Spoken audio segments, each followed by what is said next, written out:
From the Daily Beast, Kash Patel sued by FBI agents fired for not shooting anybody. 12 former FBI agents are suing Director Kash Patel, claiming they were wrongfully fired for de-escalating a tense situation during 2020 racial justice protests. Instead of using force, they knelt to prevent violence amid a crowd, saving lives without firing shots, as per their lawsuit. Despite an initial review clearing them, Patel ordered a new probe leading to their dismissals for alleged unprofessional conduct. The agents with nearly 200 years of combined experience seek reinstatement, back pay, and record expungement, arguing it undermines nonpartisan law enforcement. From Newsweek, Donald Trump issues new threat to Mexico. President Trump threatened a 5% tariff on Mexico for violating a 1944 water treaty, claiming they owe over 800,000 acre-feet needed by Texas farmers. He demands 200,000 acre-feet by December 31st, saying delays hurt U.S. agriculture and livestock. This escalates tensions amid USMCA reviews, border security disputes, and threats of military action against Mexican drug cartels. Mexico's president rejects U.S. intervention, pushing for cooperation while negotiations continue to avoid trade disruptions. From Raw Story, Trump cabinet members' hand-picked reporter turns on him.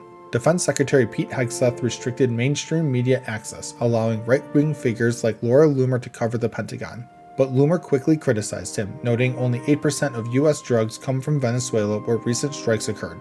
She questioned why no airstrikes on Mexican cartels, which supply over 90% of drugs like fentanyl, and baited the department on their locations. This highlights tensions as Hegseth faces scrutiny over war crime allegations and media restrictions. From the Biloxi Sun-Herald, Tim Walz is 100% responsible, whistleblowers cry foul. A group representing 480 Minnesota DHS employees claims Governor Tim Walz ignored early fraud warnings in the Feeding Our Future program. They allege retaliation against whistleblowers and hold him fully responsible for massive pandemic-era fraud. Federal prosecutors indicted dozens. One site claimed 18,000 daily meals despite seating only 35 people. Treasury is investigating if funds went to al-Shabaab terrorists, while Walz takes credit for jailing fraudsters but faces oversight questions. From Fox News, DHS launches Worst of the Worst webpage targeting alleged criminal illegal immigrants nationwide.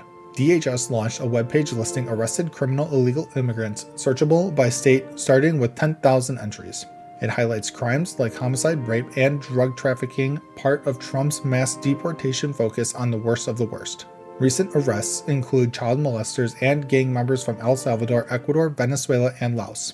Officials accuse media of downplaying threats and praise ICE for community safety amid sanctuary city resistance. From Inquisitor, reporter fires back at Donald Trump with 6-word response after he calls her stupid and nasty. President Trump called CNN's Caitlin Collins a stupid and nasty on Truth Social, misspelling her name over acclaimed Ballroom Project question. Collins fired back with 6 words. Technically, my question was about Venezuela, clarifying it was on U.S. airstrikes against drug vessels. The query addressed tensions and a potential Nobel Peace Prize conflict with Trump's anti-drug pledges. Trump defended saving lives and reviving the U.S. amid backlash over reporter attacks and foreign policy moves.